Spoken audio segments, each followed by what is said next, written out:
alors ñu ñëwaat ci benn mbir dëgg la naam démb waxtaan nañ si ak waxtaan nga si ak Boubacar. mais am na tuuti évolution di mbiru Idrissa Gana Gueye. ak li ñu ne dafa bañoon participer ci seen match bi ñu am keroog ndax mayo bi ak couleur RGBT yi nga xamante ni doon nañ ko ci gis. président Macky Sall dafa tweeté démb. di jàppal tànk ki nga xamante ni moo di Idrissa Gana Gueye. alors président bu France également di Emmanuel Macron def na tweet moom itam. addu ci mbir bi. donte naam joxuñu ko directement baaraama tuuma mais moom li mu wax mooy ku ci nekk respecté li nga xamante ni moo di gëm-gëmu ñeneen ñi. affaire bi jamono ji mu mel ni dafa xaw a niro une affaire d'état. man tu sais loolu man moo ma jaaxal. gis nga Kandji. waaw lii ñuy wax nii ay gay les LGBT xaw ma lan ak yooyu. tu sais c'est quoi. c'est la vie sentimentale et sexuelle des individus. man dama xamul ban bataille idéologique la ñu war a mën indi ak débat public ci affaire u taat c'est pas des débats man duma ci non mais attends. C'est quoi ce cirque? Mais et puis je dis Idrissa Gana Gueye il a raison parce que c'est pas un combat, c'est pas le sien et ce n'est même pas un combat, c'est le combat de personne. Ku ci ne ki ngay nobanteel ki ngay séq yow yaa ko xam. C'est pas des choses qu'on étale sur la place publique. Moi je comprends pas que nit ñi xëy bés naan oui man je suis gay damay nobante fii de mais attends ça ressemble à quoi? C'est pas un débat et on s'est laissé embarquer dans un sujet qui ne concerne personne. Man je refuse de penser que lii combat la. Vraiment mais ñoom bu ñu ko defee combat parce que dégg nañ seen attaque yi nga xamante ni boobu ba léegi jeexu ci dem bay laaj ñu sanctionné ki nga xamante ni moi je refuse d'entrer non je refuse. Est-ce que nous aussi en tant que sénégalais ñoom bu ñu toogee mën ko attaquer ñoom ñun mënuñu nekk bouclier am non de toute façon man li ma ci xam mooy Idrissa Gana Gueye il est l'employé du Paris Saint-Germain. am na fa contrat xam na lu mu séq ak ñoom. wóor na ma ne doful jënd jàpp ko li mu def c'est son plein droit et tu sais même nous par exemple dans ce que nous faisons. dans la presse. On a ce qu'on appelle la clause de conscience. c'est-à-dire suñ la bëggee def loo xam ne neexu la da ngay lànk. ne lii bokkul ak li ma gëm et il a raison. de ce point de vue là et je trouve que loolu jarul sax werante lii c'est pas mon combat parce que c'est comme si on lui demandait de défiler dans une gay pride. ah ñooyam mais c'est la même chose. lii c'est pas un match de foot c'est une gay pride da ngay jël kii afficher ay couleurs LGBT mais fu ñu ko demaloon. il a raison c'est pas son combat et ce n'est même le combat de personne. ku ci ne ta vie intime ta vie sentimentale yow yaa xam noo lu ci ne. c'est pas des choses man je comprends même pas que nit ñi dinaan way ban lii laa ak lale la ça ressemble à quoi. non il a raison man de tu sais.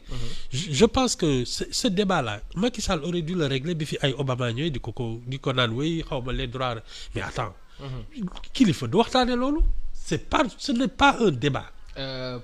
bu njëkk bi c'était Obama. ñaareel premier ministre oui da nga mais da nga leen yemale ne leen mais attendez-vous. parce que sa dernière réponse était beaucoup plus ferme même que. oui non ay xaw ma nos valeurs ok tu sais man je refuse parce que. Vraiment, des hommes d'État doivent parler de développement, doivent parler de voilà. Mais nekk fii di daan ay parce que c'est même pas une question de droits humains. Ce sont des questions pour man fondamentalement personnelles. bu la droit de l'homme si déggee attaqué la. Mais c'est des histoires là alors gis nga.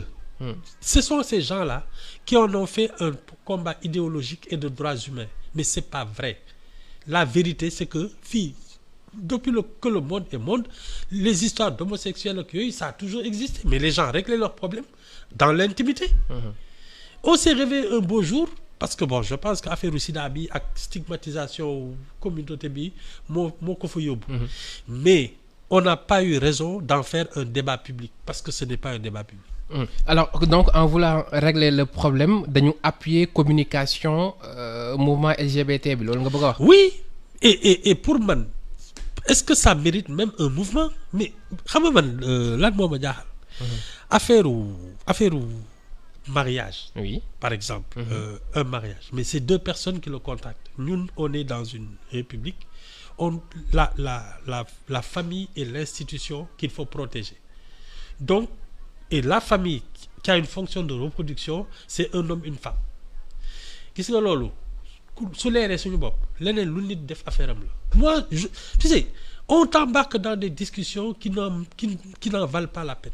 C'est un faux débat. Mais c'est un faux débat. Pour faire quoi? Nous sommes un pays avec sa culture et sa constitution. On sait ce que nous sommes, les Sénégalais, avec un projet de vie commune.